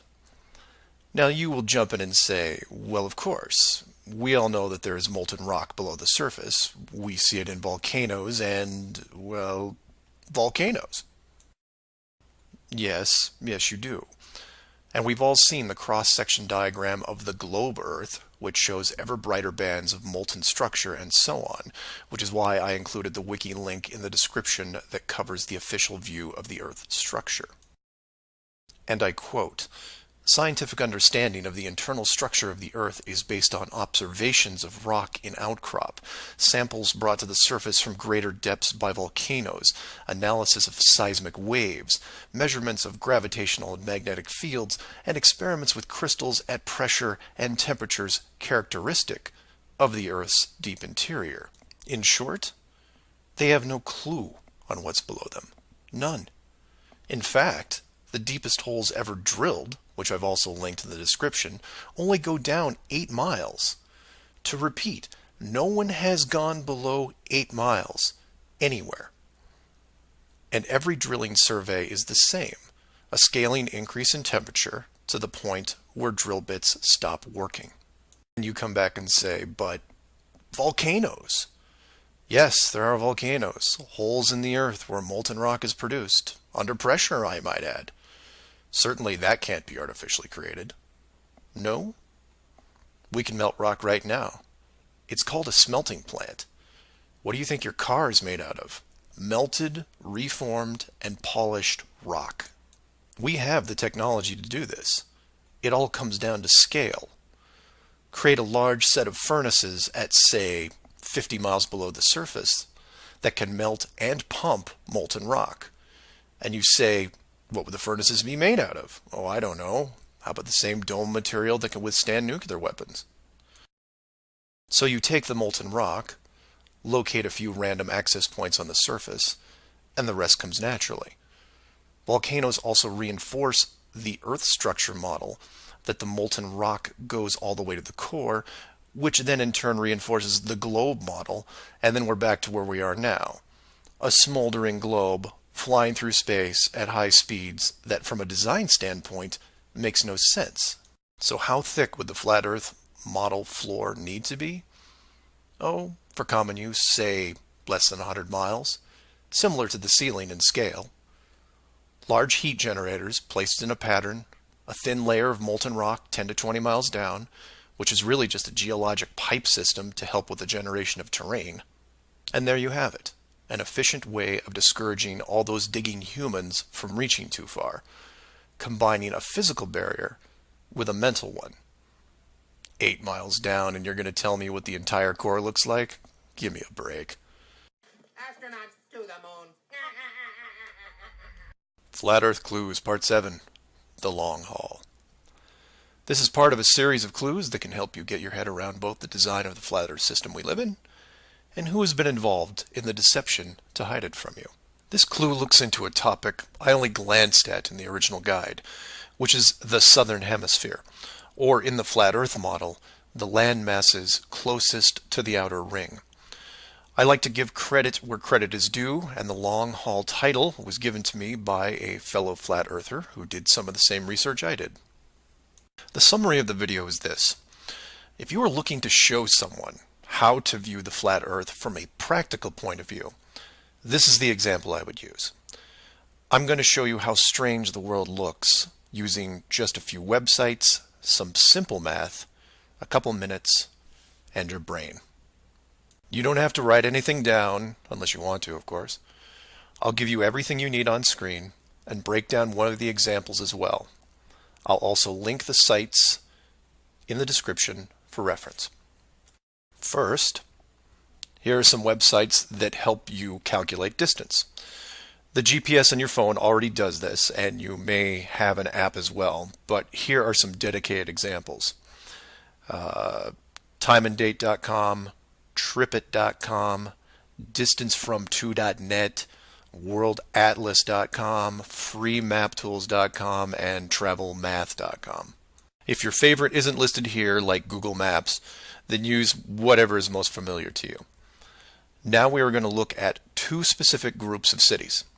The first group is going to be from the area around Australia, including New Zealand. We'll call this Group 1. Group 1 includes Melbourne, Australia, Sydney, Australia, Perth, Australia, Auckland, New Zealand, Christchurch, New Zealand, and Hamilton, New Zealand. The second group is going to be some cities in South America, all in the southern hemisphere. I mention this because if you go high enough, you will run into a few cities that won't work. Group 2 includes Rio de Janeiro, Brazil, Sao Paulo, Brazil, Brasilia, Brazil, Buenos Aires, Argentina, Lima, Peru, and Santiago, Chile. Again, there is a link in the description with many other airports. Now, these two groups are interchangeable, as you would imagine, so you can start or end with either group 1 or 2. The results will be the same, and just to make it interesting, I'll use a slightly different example which a fellow flat earther did the legwork on and show you that even these two groups aren't exclusive. So you take anything from group 1 and anything from group 2, and you get some distances ranging from 6 to 8,000 miles roughly. That's all I want you to do here is get that part in your head, noticing that the route is bent because they have to account for the curvature of the Earth. All these directions are what you would expect, a straight shot over the South Pacific Ocean. Now, just to prove it's not an exclusive route, instead of starting in, say, Rio and landing in Auckland, I'll start what should be the opposite side in Cape Town, South Africa, which is roughly the same distance on a globe Earth coming in at 7,300 miles. Notice on the map it's still a straight shot through the Indian Ocean and not crossing any countries, an easy route. I try to book my flight. For this example we use Travel Math, but you can use whatever is easiest in your country, like Priceline, Expedia, Travelocity. It will make no difference because they're all tied to the same system. And this is when everything goes wrong. So the first leg, the airlines don't send me due east, but instead shoot me 4,700 miles almost due north to Dubai. Okay, maybe we're just picking up people. Seems a bit excessive, but I'll go with it. I'm probably comfortable in my seat drinking vodka tonics anyway. And from Dubai, it should be a straight shot home to Auckland, right? No. Now they send me southeast to Melbourne, a mere 7,300 miles. And then finally a third leg from Melbourne to Auckland coming in at around 1,600 miles. I'm rounding up or down to make the math easier. Regardless, the total miles for this flight is almost double what should be expected, coming in at 13,600 miles. In addition, the trip took me 37 hours. How long should it have taken? Well, in a 777, about 12. Now this is where you come in and say, well, it's probably an isolated incident, or some strange connection thing. You know how the airlines are. Oh no, my friends. We can do this all day. This roulette table is rigged, and there is no way to get a fair game. The first part of the clue is the utter lack of non-stop flights from anywhere in this hemisphere, which is why I gave you multiple cities in each group. And here's the plot hole for you. Flying from international cities like Sydney, Rio, Santiago, or anywhere else close by, you can't get a single non-stop flight, no matter how much money you pay. I tried to do this for an entire night, and it was like playing an online casino game, one that I was losing most of the time. The connections kept coming in like spam windows. Start in Christchurch, go to Auckland. Start in Auckland, go to Sydney. Start in Sydney, go to Dubai, or Los Angeles, or somewhere else that makes no sense. Some of these connections took the trip over 50 hours to complete. Go ahead, try it yourself. You may find one nonstop. But even then, the strangeness doesn't end there, because the speed is wrong. For reference, I included an optimum cruising speed guide from a commercial pilots forum that lists all the international aircraft used in these routes. A 777, the current state-of-the-art flagship plane, designed for maximum fuel efficiency, has a cruising speed of 640 miles an hour. 7,400 miles comes in at around 12 hours. Try to find this route. It doesn't exist. It can't. The closest I came was a one-connection flight with a 3-hour layover. The total flight time was 20 hours. 20 take away 3 is 17, not 12. And this might work if the plane was doing, say, 430 miles an hour. But it's not. In fact, the slowest cruising speed I found was an older Airbus just around 593. But this is all just numbers, right? It is until you pull up the flat Earth map and look at the farthest 2 points, which just coincidentally are anywhere in Australia and most of South America. Or my example of Lower Africa, which you can see isn't west at all. It's a shell game, and a very good one at that. Keep people guessing with multiple connections and layovers, jumping from city to city. People just sit in their seats, trying to sleep through it. And then it hits you. Well, the pilots would know, right? They fly all day, every day. Certainly, they would have figured it out by now. Some of them would get suspicious, sure. Any decent navigator will be able to work out the speed, fuel consumption, and odd connections. But imagine what they would have to get their head around. First, they would have to ignore the world GPS system that has been leading them to their destinations without error. If you want some interesting side reading, check out the link on the history of the GPS. And I quote, "Developed in 1973 to overcome the limitations of previous navigation systems, integrating ideas from several predecessors, including a number of classified engineering design studies from the 1960s. Oh, and by the way, was created by the Department of Defense, the same people that closed off Antarctica." GPS went fully live in 1995. So if you were a pilot before then, you might have been able to pick up a breadcrumb trail. After that, very difficult. Plus, let's say you did figure out that something was off. Who exactly would you tell? The FAA? You would be looking around and wondering why you were the only one to see it. And then what? You make the leap of faith and see that the entire map system is wrong? Never gonna happen. You might as well just tell them that an alien spacecraft followed your plane around for 2 hours. We know what happens then.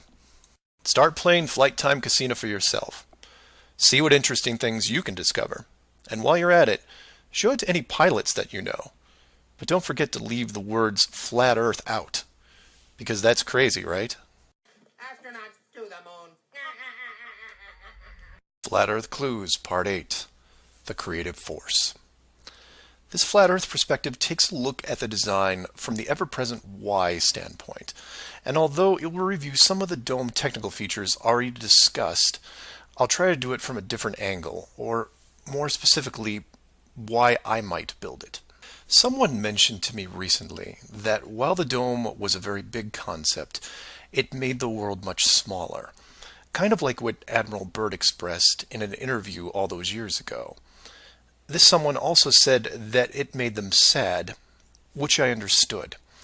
And while I did what I could to comfort this person, I realized that I could have done more. So this video is for the people who look upon this world with their new eyes and start drifting into a state of melancholy. To preface, this isn't jail, nor are you lab rats. And before I'm done, I hope to show you a version of why.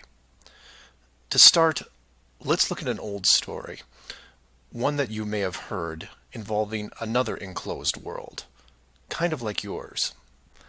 I say kind of like yours because the finished design that you are sitting in right now took several revisions in just about every aspect, much like any project.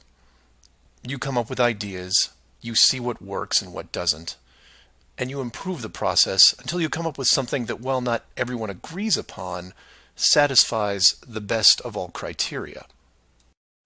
One of the first dome layouts involved a race of people who were supremely driven by ambition. They didn't have a word for lazy or fear.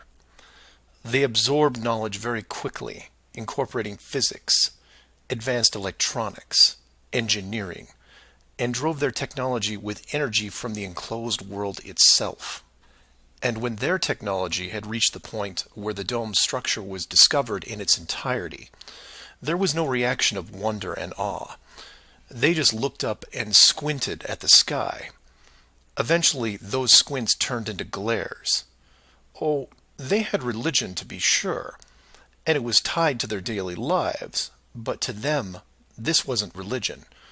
It was a challenge. Almost like they weren't that impressed. Hard to fathom, right? Seeing that your world had borders, but instead of being afraid, shaking your fist at the sky with arrogance. But that's what they did. So much confidence and might that when they found out where they really were, a new priority was created. At first, they dedicated broadcast channels to calling the dome builders out, demanding answers, and ran them day and night. At the end of each cycle, the words kept repeating, "We know." But arrogance ebbs at patience, and their demands were met with silence, which was taken as blatant dismissal. This fueled their ambition even more. The people withdrew all their efforts from breaching the outer barrier and formed a new plan. If the creators were not going to submit, then they would build a bridge and meet them at the gates. So a building was designed, but to call it a building was to call the pyramids a sand castle. It was the greatest structure ever conceived, at least to them. It was to be over 30 miles wide and hundreds of miles high, enough to reach the dome ceiling itself, where they would meet the builders face to face. They abandoned nature completely and pushed aside ecologic systems to accomplish their goal. They cannibalized entire mountain ranges, which they used to admire and love, to acquire the raw material for the awesome structure. The work crews built with flawless precision, and it was obvious that it was going to succeed. A bridge to the edge of the sky itself. The work would only pause long enough for the mighty armies below to look up and yell, "We come for you," so loudly that on a clear day you could actually feel the dome shake. And the creators, faced with their first great challenge, decided to start again.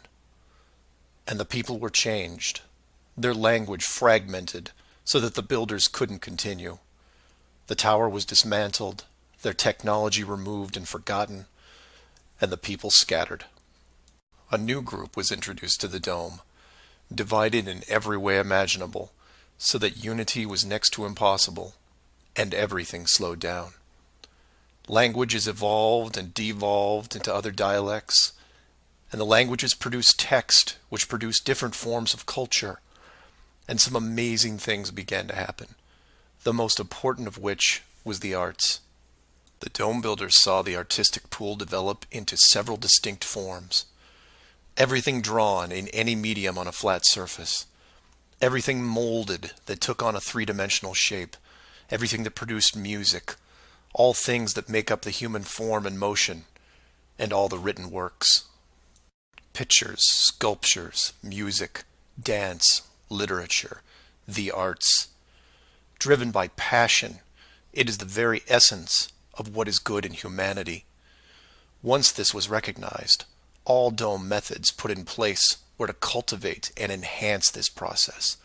Land masses were adjusted with geology and temperature to support every kind of terrain, with mountains, rivers, oceans, plains, forests, jungles, deserts, all of it stunning, all of it stimulating the human mind, nourishing it.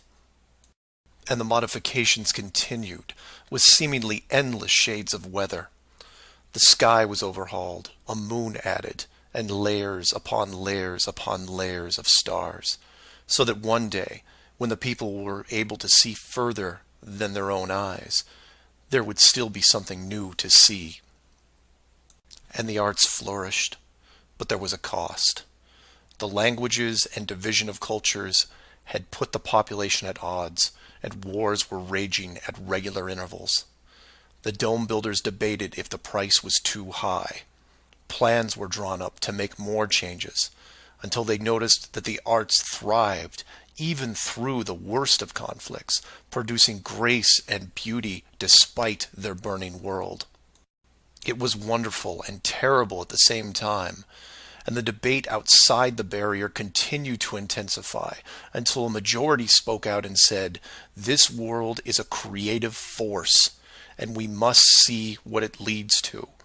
The barrier must be hidden at all costs."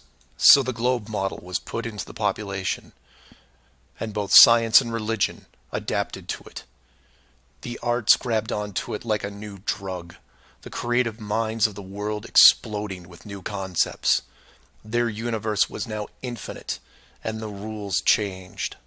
Science then led to science fiction, which opened up everything else. Books, pictures, sculptures, dance, and music, all reaching deep into space, decade after decade of wonderful possibilities, rising above the ashes that were at their feet. And it's not just the artists, it's everyone.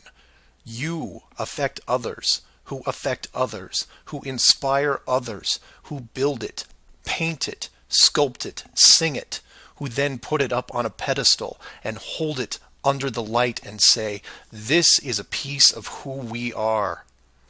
And for every one of them, there are hundreds of others who, for whatever reason, were unable to express the songs and images and stories that are in their heads. Imagination is far more important than knowledge because it is limitless. It is your shield, your sword against the cruelty of destructive forces. There are those right now who live in chaos, whose life is surrounded by a swirling nightmare from which they think they'll never escape. These are the true warriors of the world, and they are far braver than me. I am humbled by those who suffer the most. Know that mountains were built for you. Oceans were built for you. All of this was built for you, your struggles and your trials by fire. It may be today, it may be tomorrow, but one day the curtain will close and this stage will be struck. And when the dust settles, no matter where you are right now, you'll see the big picture and have new eyes, and you will be shown what wonder really is. And as you leave this most magnificent of theaters, heading towards the next, my hope is that you'll pause, look back at the stage and say, I was actually in it, you know, right there in the thick of things, and it was a sight to see. Because it really is a hell of a ride. Imagine what the next one will be like. Astronauts to the moon. Earth Clues Part 9, The Magic Show. This is part of a series of clues that can help you get your head around both the design of the flat Earth system we live in and who has been involved in the deception to hide it from you. This flat Earth perspective initially started out as a problem-solving exercise that was going to be built into Clue 7, otherwise known as the Long Haul. But after some research and a little patience, it has evolved into something that warranted its own section, and is a perfect example of good things come to those who wait. So emails and phone calls have been coming in, almost all of them positive. Several people from around the world commented on the southern plane routes. They said that while 95% of the long routes in that hemisphere were connections, which in itself raises red flags, there were a few pesky non-stops that seemed to contradict the overall logic. The question then posed to me was obviously, are they real flights? Could they be put there to throw the Flat Earth group off? If it was a trick, could I figure out what it was and how it was accomplished? I accepted the challenge and started my impression of Morgan Freeman as he went up against the Four Horsemen magician crew. Now, admittedly, I was skeptical to start, because the flights went against the third rule, that being the flat Earth has no shortcuts. Only a globe has shortcuts. As in magic, I had to assume the rule was not being broken, but only hidden, or having the illusion of being broken. But first, I had to see the trick itself. I had to see the planes in question, and see them make the route. Anyone can list a flight, but does it actually go from point A to point B? With the help of several other people, this was then put to the test. While just about everyone with a cell phone knows about GPS and how it can track things, many people don't know that even though it's a system built by the military, there is a very public aspect to it. So while your phone is tracked at all times, so are other things, most notably all air traffic. Now, if you're military, you could view military planes. If you work at a cargo carrier like UPS or FedEx, you can view transport planes. The general public is mostly limited to commercial air traffic. This can be viewed in several places, and the one I chose was planefinder.net.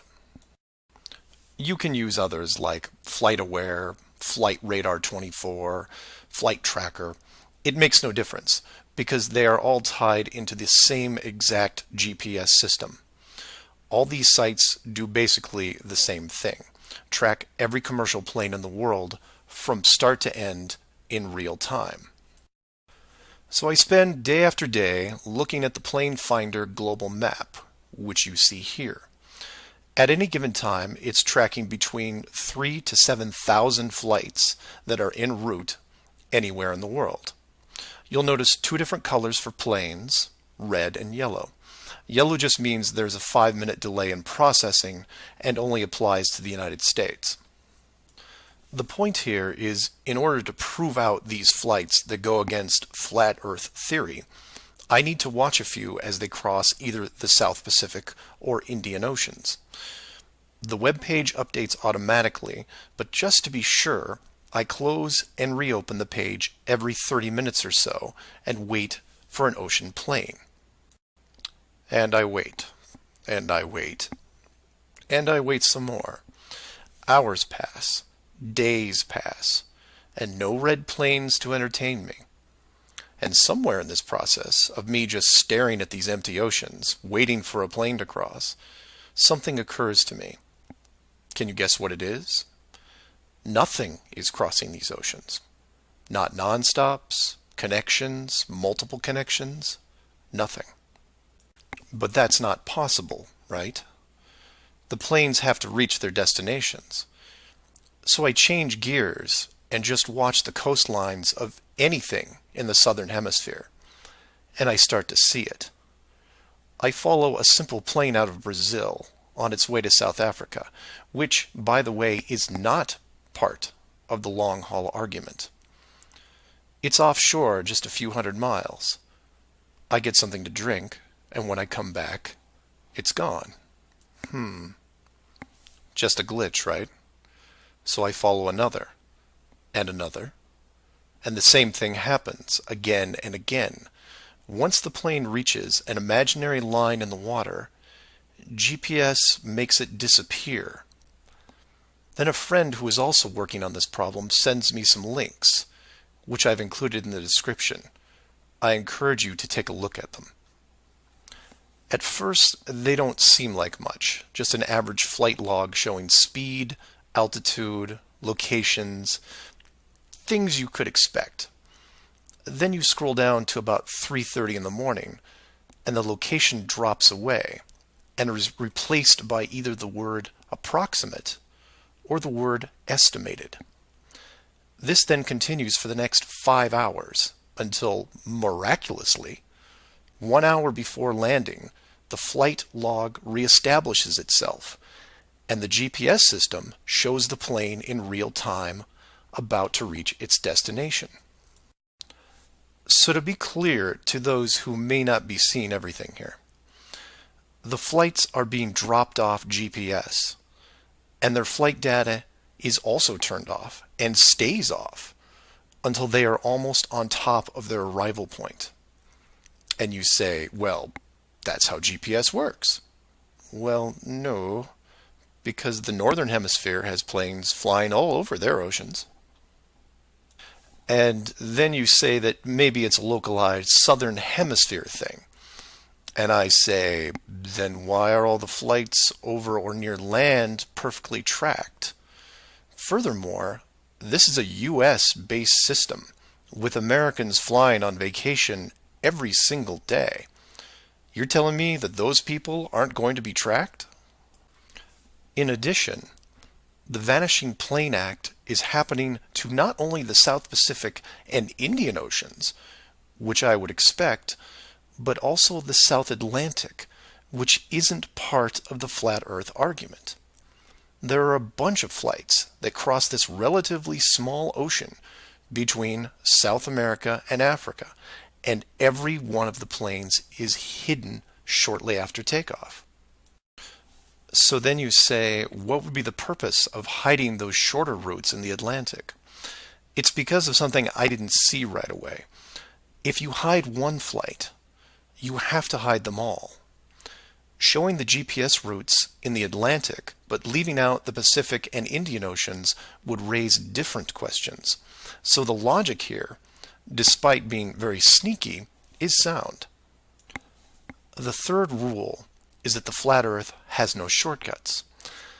If you look at the azimuthal equidistant map again, and look close, you notice that while the South Pacific, South Atlantic, and Indian Oceans make up the lower sections on a globe, they make up the outer ring on a flat model.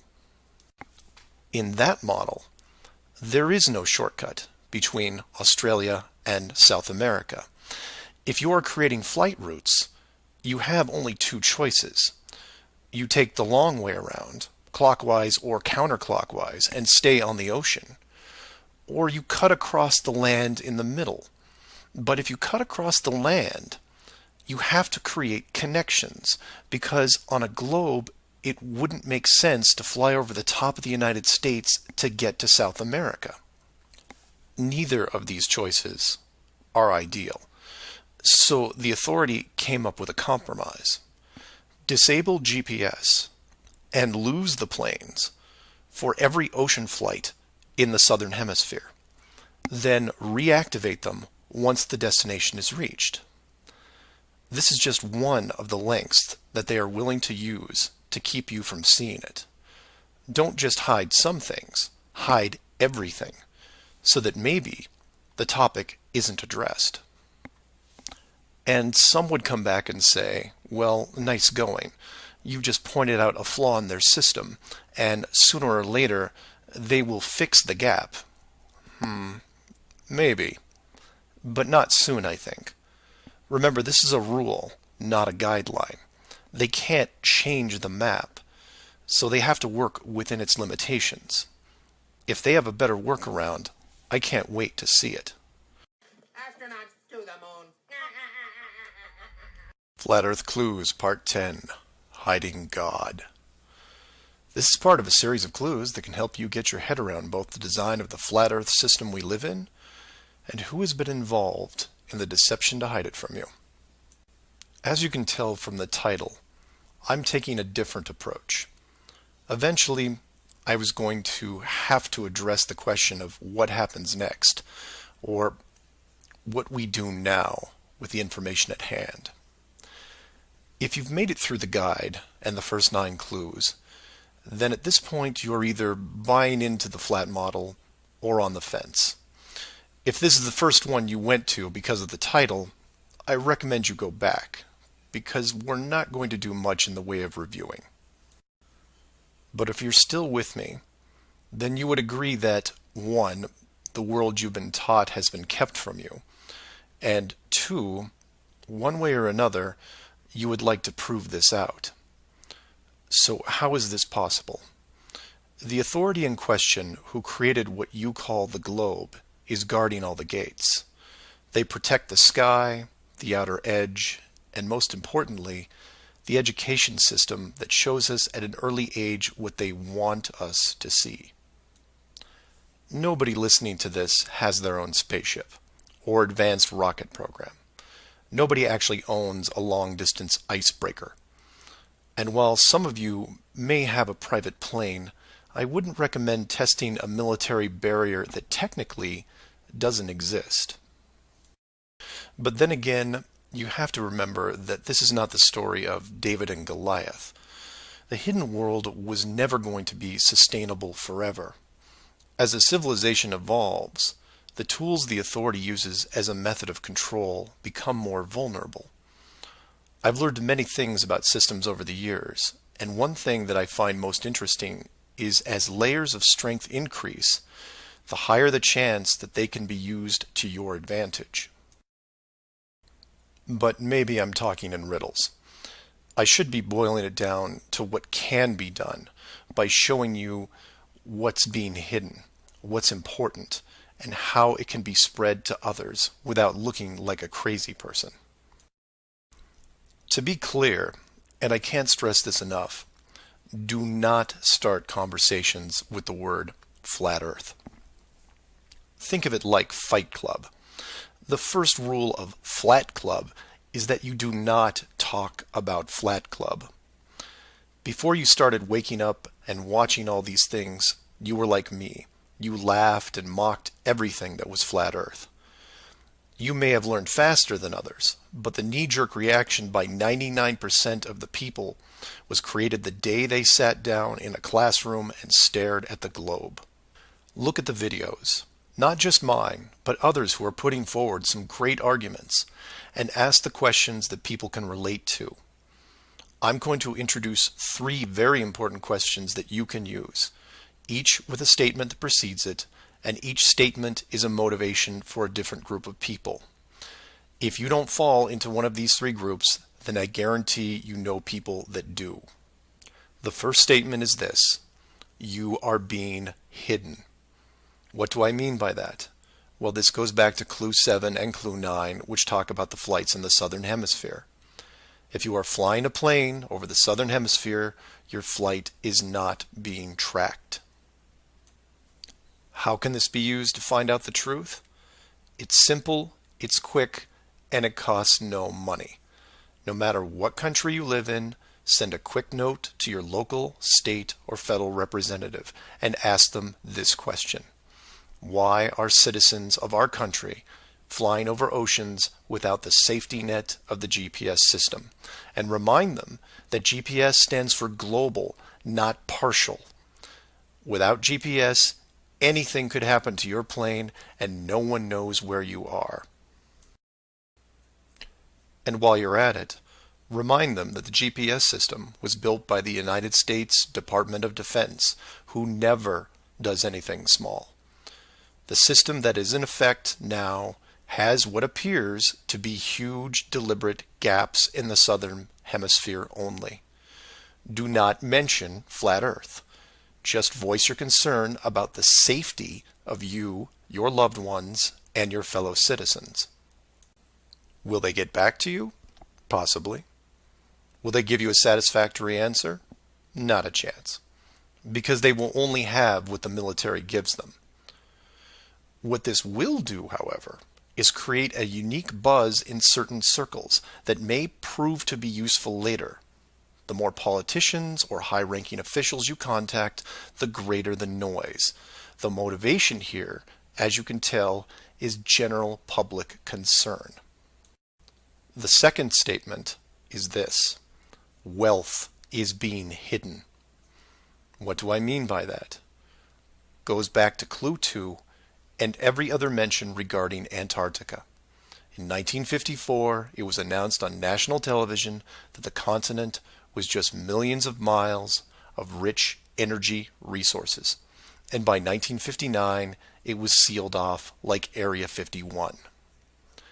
How can this be used to find out the truth? By contacting anyone you know in either the petroleum, natural gas, or mineral industry. This means ExxonMobil, British Petroleum, Royal Dutch Shell, Chevron, ConocoPhillips, BHP Billiton, Rio Tinto, Glencore, Anglo-American, and there are many others. Find anyone in these companies and make inquiries about their prospects in Antarctica.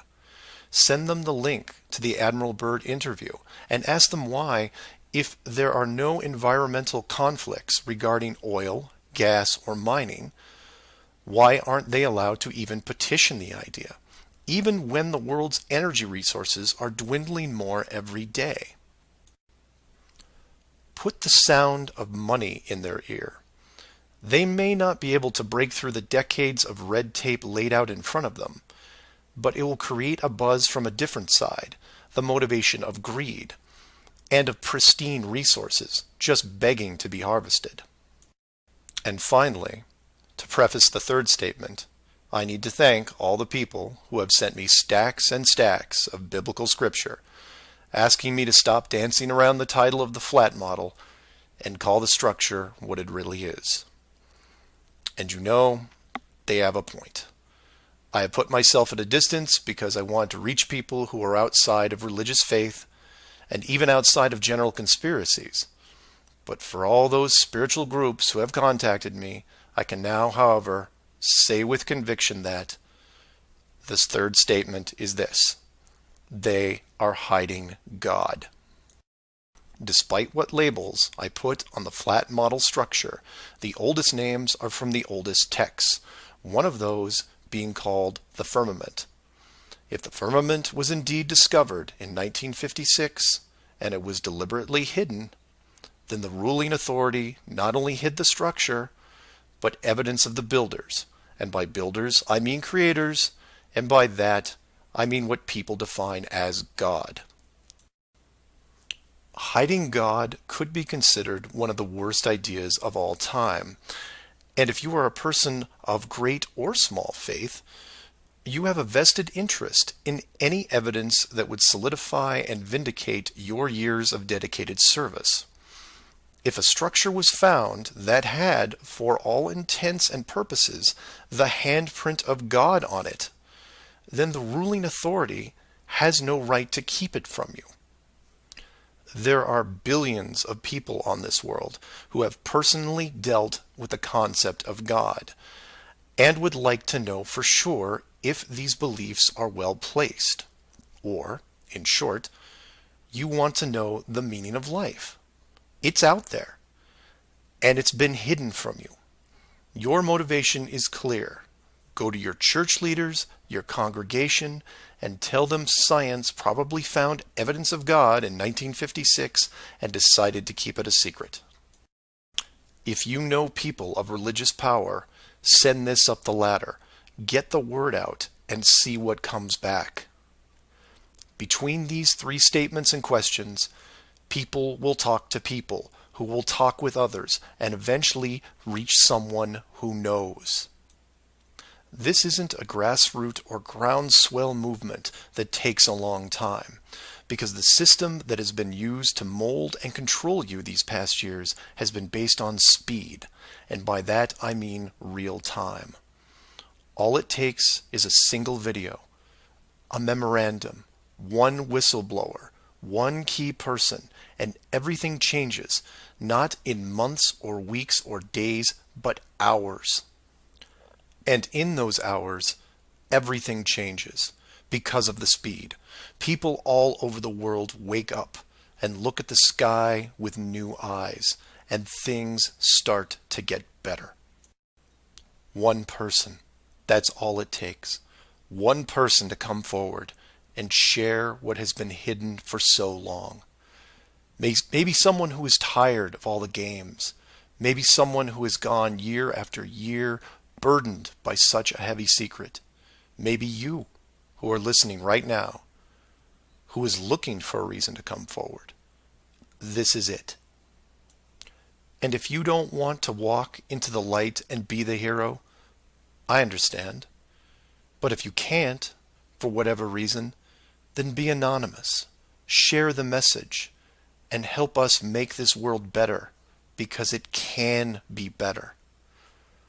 For everyone else, give this person an opening. Give them the opportunity and give them the support they need to help reclaim what's left of our civilization, because we need it now more than ever. I will keep spreading the word for as long as I can, in hopes that everyone that hears it starts seeing things with new eyes. And I encourage each of you to do the same. And maybe one day we will learn to treat others better than we treat ourselves. Astronauts to the moon. Flat Earth Clues, Part 11, Souls in the System. This is part of a series of clues that can help you get your head around both the design of the flat Earth system we live in and who has been involved in the deception to hide it from you. This clue looks into the recent past, or more specifically, an odd but interesting piece of conspiracy lore. What I hope to show here is an example of how an enclosed system, once revealed, can change the world very quickly and in ways you may not have realized. To start, we need to go back a little ways to a controversial 2004 documentary called Astronauts Gone Wild. For those of you who missed this strange little gem, the summary is this. The producer-director Bart Winfield Sibrel went out to prove that all the moon landings were elaborate hoaxes. To do this, he set up interviews with the Apollo astronauts, giving them the impression that the interview was just routine. He then produced a Bible and asked each of the astronauts to swear on the book before the interview started. The interview was then supposed to be a series of detailed technical questions designed to trip up the astronauts. During the process, there was quite a bit of tension and some very uncomfortable moments, including one actual fist fight. Now, I'm not recommending that anyone actually go out and watch this hour-long documentary. For me, the astronauts have had to live with this guilt a long time, and leaving them alone seems like the humane thing to do. What interested me, and moreover what piqued my interest then, wasn't the unoriginal questions the reporter posed, but how the astronauts reacted to the Bible itself. None of the Apollo pilots would put their hand on it and swear that they went to the moon. In fact, most treated the book like it was made of plutonium. This puzzled me for years because it went against the basic rules of any cover-up, one of which is lie about everything. Now, the pilots of the Apollo program had done many interviews over the years, many televised, and had been going through their song and dance without really any instances of contention. So why not just go through the motions again? It is, after all, just a book, right? People lie under oath all the time. It's called perjury, and every country has an extensive system of laws and punishments to deal with it. These punishments don't seem to stop the people from committing perjury, and you can read about it almost every day. Furthermore, the astronauts were not in court. This was just a room, sometimes their own home. So swearing on the book would, for all intents and purposes, be meaningless. And this sat in the back of my head for years, because it didn't make sense. Why would astronauts, trained by a very large military science program, be afraid of just putting their hand on the book and just tell one more lie? Well, for them, it may have been more than just a book. It may have been a symbol of something much bigger. You see, for you, me, and almost everyone else, a holy book is a symbol of faith, because the creator or creators have yet to be revealed. But if you knew that the creators were real, then the book becomes something much more tangible, more relevant, more sobering. Or more to the point, the Apollo astronauts would have been let in on the enclosed system during their tenure with NASA, and over the decades, this system created certain truths for these men, one of which is, someone could be watching. Now, whether the builders/creators are actually watching every little thing we do can be debated, but if you have proof that they are real, then the thought of your every move being scrutinized is a very real possibility. This is what you and I may suspect, but don't feel. The Apollo pilots, however, are a different story. If they were shown how the world really looked, then their attitude towards the book takes on a whole new meaning. In fact, it didn't have to even be a Bible. It could have been an encyclopedia or a piece of wood, because it was the idea that made them pause. And if you're still not getting it, then I'll ask you directly. If you actually saw some of the creators' handiwork and knew that there was a chance you were being watched, and there was a scorecard involved, would you swear against that and lie about something? Would you roll those dice and take the chance? Or to put it another way, everyone has gotten frustrated about something, then looked up and cursed the sky. Would you still do that if you knew that a creator was up there and possibly listening? That's just one example of how knowledge of the enclosed system changes people. The astronauts didn't want to roll the dice and lie because there was a real fear of retribution. And while they were confident that a bolt of lightning wasn't going to strike them down, they also weren't going to push their luck. And we all take on the same approach in daily life. Everyone who drives has run a stoplight. We know when we see the yellow light that it's too far away, so we hit the gas and hope for the best, especially if the traffic is light and we aren't putting anyone in danger. But you take that very same intersection and put a red light camera on it, well, then things change, don't they? Do you hit the gas and roll the dice? Not a chance. You hit the brakes and hope that you can stop in time because you are being watched. You may not be a model driver by any sense of the word, but you understand this rule and this place, and you don't break it. And this one aspect is why I'm pushing so hard to see the enclosed system revealed. Because as a civilization, we seem to be only as good as what we can get away with. This isn't an issue with freedom, it's an issue with doing the right thing. You know that running red lights is a bad idea. The camera is a reminder of that.